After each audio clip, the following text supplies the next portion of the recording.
प्यारे बच्चों, मैं मुकेश कुमार जांगीड़ जो कि SRS memorial senior secondary school Manda में लेक्चरर के पद पर कार्यरत हूँ। विद्यालय की तरफ से लगातार ऑनलाइन कक्षाओं का संचालन किया जा रहा है। आयोग की प्रश्नावली अपन ने पूरी कर ली थी। आज शुरुआत करते हैं नए चैप्टर सारणी की। सारणी आपके 3 अंक का एक क्वेश्चन आता है।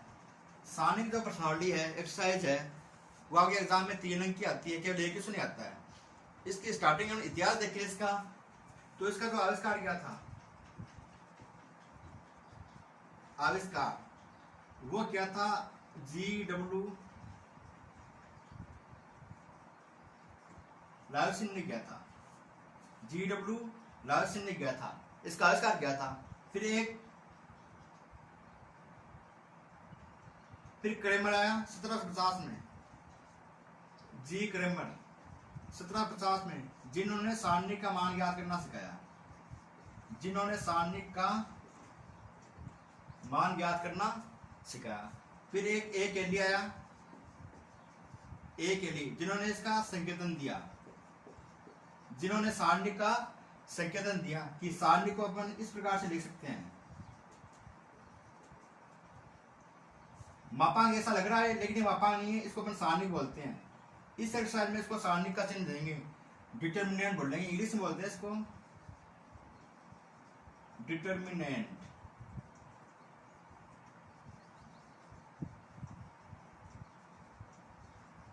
इसको बोलते हैं सारणी। सारणी का ये डिटर्मिनेंट दिया गया है। तो इस प्रकार से केली ने संकेतन दिया था।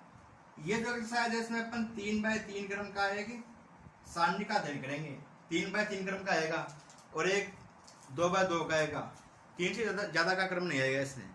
तो इसमें जो अध्ययन करेंगे वो 3x3 का क्रम करेंगे। अब देखते हैं अपन सारणी की परिभाषा की बात करें तो सारणी के एक विशेष प्रकार का बीजीय व्यंजक है। एक विशेष प्रकार का बीजीय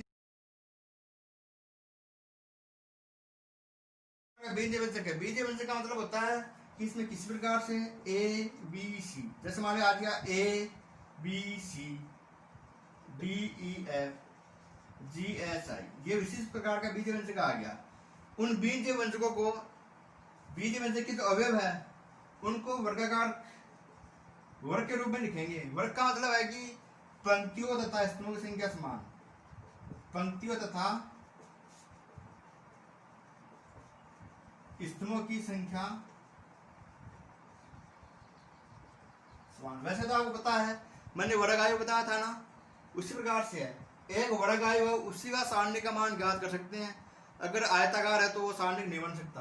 तो इसलिए इसमें पंक्तियों तथा स्तंभों की संख्या समान हो, तो उन राशियों को एक वर्गाकार, कौन सी राशियों को, इन संख्याओं को वर्गाकार विन्यास के रूप में व्यवस्थित किया जाए।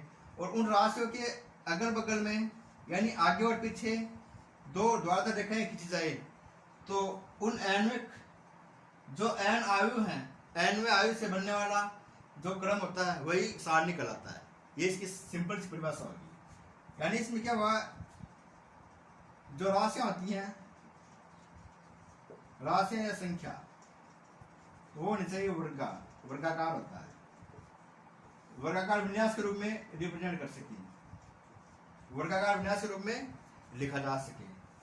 और सारणी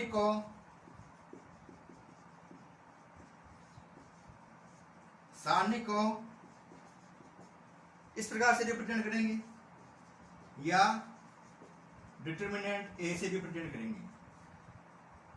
अगली बात है इसमें, ये तो इसकी सामान्य परिभाषा होगी। इसमें आगे अपन ये कह सकते हैं कि सारणिक है वो एक वर्गाकार आयु होता है। वर्गाकार आयु, वर्गाकार मतलब होता है कि 2x2 क्रम का या 3x3 क्रम का। ये होगी इसकी सामान्य जानकारी होगी कि जो सारणी होता है वो 2x2 का क्रम का होगा या 3x3 का क्रम का होता है। लेकिन आप जानते हैं कि आयु है वो 2x3 का हो सकता है, 2x4 का हो सकता है, 3x2 का, 3x3 का, 4x3 का, कोई भी क्रम हो सकता है। लेकिन इसमें फिक्स नियम है जितने पंक्ति हैं उतने स्तंभ होने चाहिए, अदरवाइज वो सारणिक नहीं होता है। तो क्लियर इतनी बात कि सारणिक है वो वर्गाकार होता है, वर्गाकार आयु है उसको सारणी के रूप में लिख सकते हैं, अर्थात पंक्तियों तथा स्तंभों की संख्या समान हो। अगर 3 पंक्तियां आ रही है तो 3 स्तंभ होने चाहिए, अगर 2 पंक्तियां आ रही हैं तो 2 ही स्तंभ होने चाहिए। आगे है एक क्रम की सारणी का मान। जैसे मान लीजिए कोई आयु ए दे रखा है 4, तो सारणी ए का मान हो जाएगा 4, क्योंकि इसमें एक ही पंक्ति और एक स्तंभ है, इसलिए इजीली इसका मान हो जाएगा 4। फिर देखिए 2 क्रम की सारणी का मान, 2 क्रम के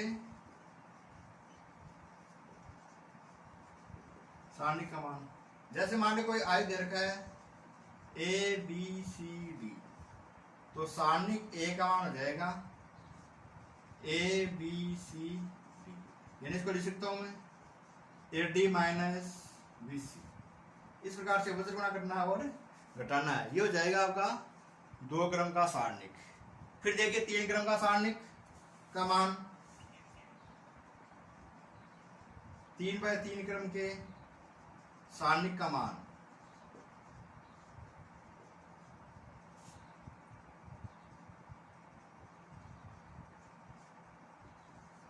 जैसे मान लीजिए कोई आयु दे रखा है A1 B1 C1, A2 B2 C2, A3 B3 C3, ये आयु दे रखा है, तो उसको सारणी के रूप में लिखें A1 B1 C1, A2 B2 C2, A3 B3 C3, ये 3 क्रम का सारणिक हो गया।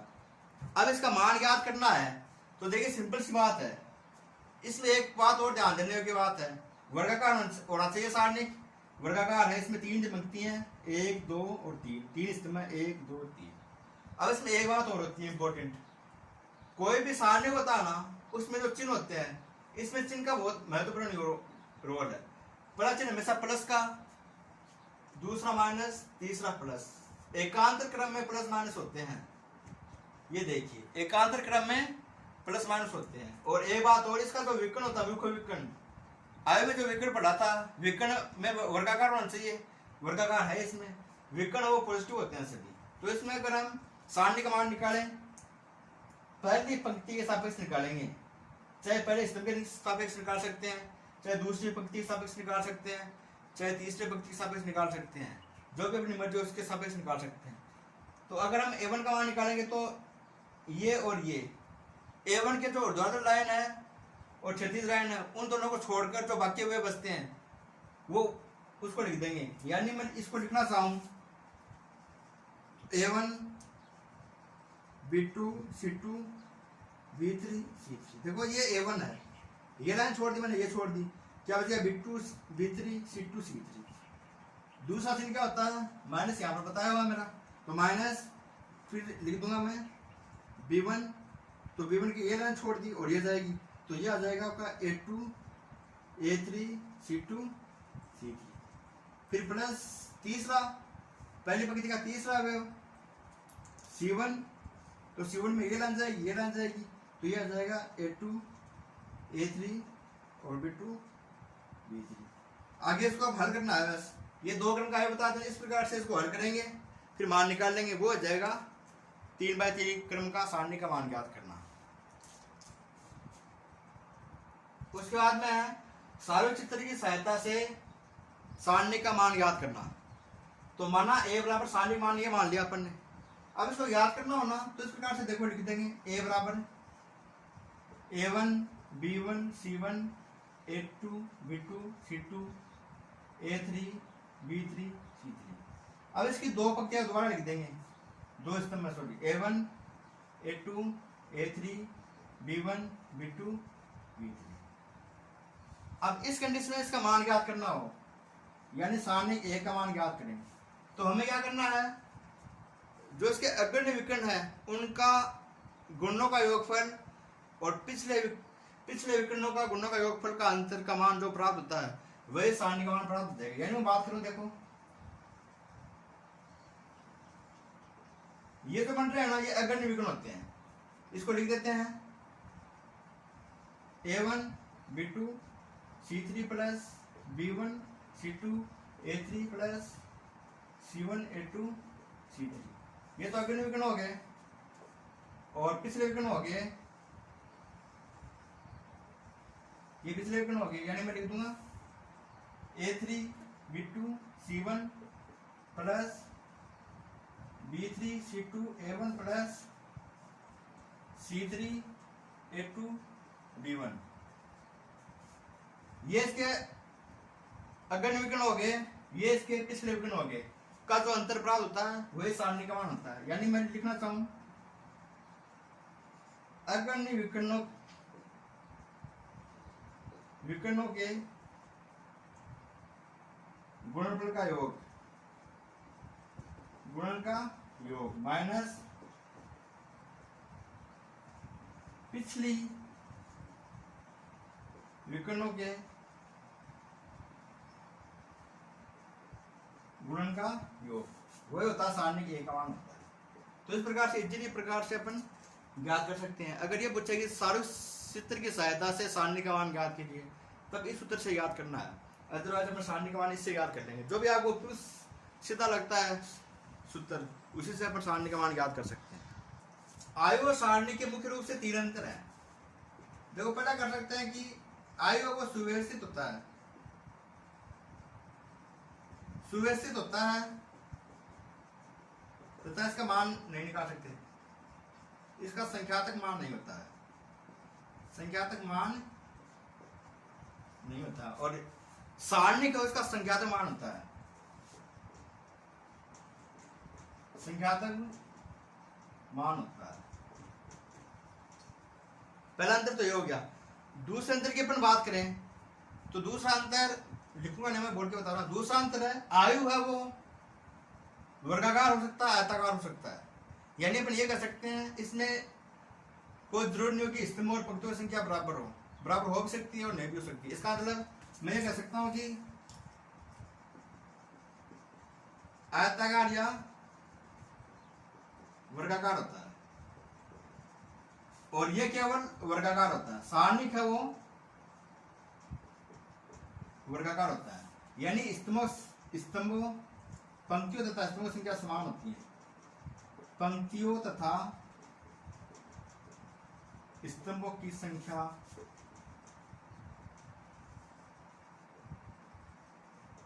समान होती है। दूसरा अंतर ये हो गया। तीसरा अंतर आयु में अगर पंक्तियों को स्तंभों में और स्तंभों को पंक्तियों में बदल दें तो एक नया आयु प्राप्त होता है, जबकि सारणिक में पंक्तियों और स्तंभों को बदलें तो नया आयु प्राप्त नहीं होता है। जैसे मान लो 2/3 क्रम का है तो इसमें उल्टा हो जाएगा, 3/2 क्रम का हो जाएगा। अब इसमें 3/3 क्रम का है तो 3/3 क्रम का ही होगा। ये हो गया इसका अंतर।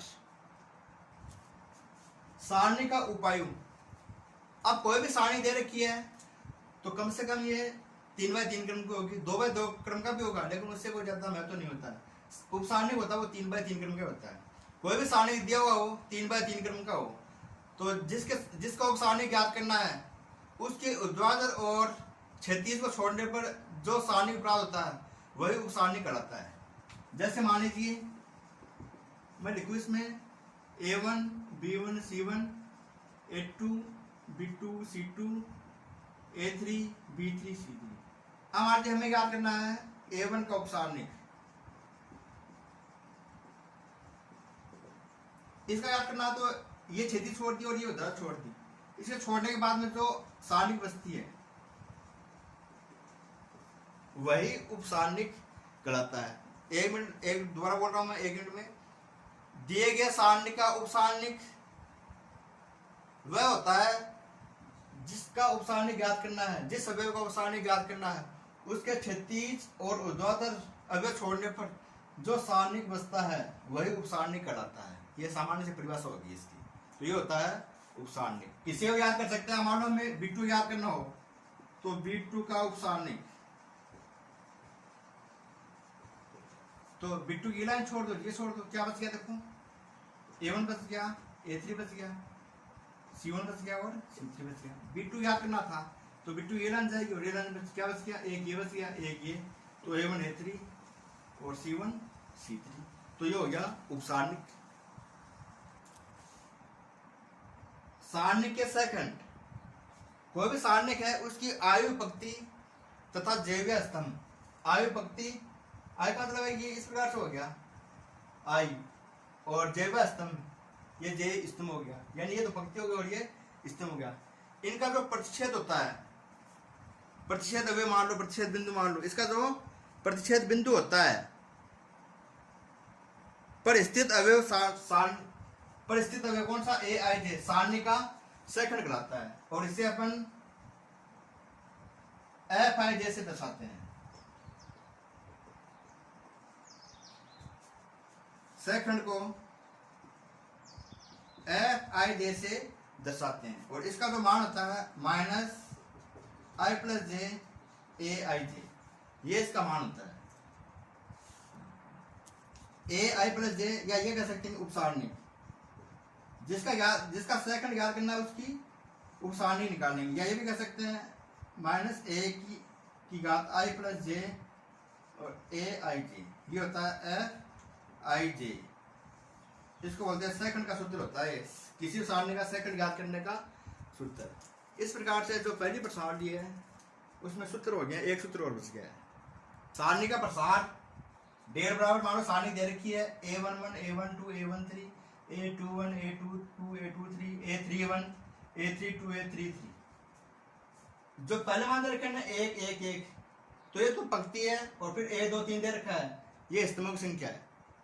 पहले वाला तो स्तंभों की संख्या है, सॉरी पंक्तियों की संख्या, और दूसरा मान है वो स्तंभों की संख्या है, यानी यहाँ पर एक एक है पहले वाले में, तो ये तो पंक्ति है और ये हो गया स्तंभ। अब प्रथम पंक्ति के सापेक्ष प्रसार करें तो A11 इसको छुपा देंगे, क्या बचेगा A22 A23 A33, फिर माइनस A12, जो पहले आपको बताया था ना वही है same, A21 A31 A23 A33, फिर प्लस A13 में आपके आ जाएगा A21 A22 A31 A32, ये मान आ गया। ये प्रसार करने का तरीका है इसका। अब देखिए यहाँ पर ये उपसारणिक हो गया, इसको मैं लिख दूं A11 माइनस A12, तो ये जाएगा A12 प्लस A13, तो ये जाएगा आपका A13। जहाँ पर A11 A12 और A13 ये क्या A11 का उपसारणिक है, ये A12 का उपसारणिक है, ये A13 का उपसारणिक है। इसको सेकंड के रूप में लिखना चाहें तो A11 F11। अब देखिए इससे देखिए माइनस की घात 1 प्लस 2, माइनस हो गया ना, तो माइनस माइनस हो जाएगा प्लस, तो A12 F12 प्लस A13 और F13, ये हो गया डेल का मान। ये तो क्या हो गया उपसारणी के रूप में, और ये हो गया सेकंड के रूप में, ये हो गया आपका सेकंड के रूप में। इसी प्रकार से सारणी का मान A21 F21 A22 F22 plus A23 F23, इसी प्रकार से और मान भी ज्ञात कर सकते हैं। अतः लास्ट के रूप में अपन लिख सकते हैं कि सारणी का मान है वो उसके पंक्ति स्तंभ के समस्त अवयव एवं उनके संगत क्या है सखंड, अवयव और संगत सखंडों के गुणनफल के योग के बराबर होता है। इस प्रकार से प्रश्नावली 4.1 के जितने भी सूत्र काम में आ रहे हैं, गुणधर्म लग रहे हैं, मैंने सारे बता दिए। इनको आप अच्छी तरह से तैयार कर लेना। इस और कल अपन क्वेश्चन लेके आऊँगा, मैं कल पढ़ेंगे 4.1 के question. Thank you students, have you good day.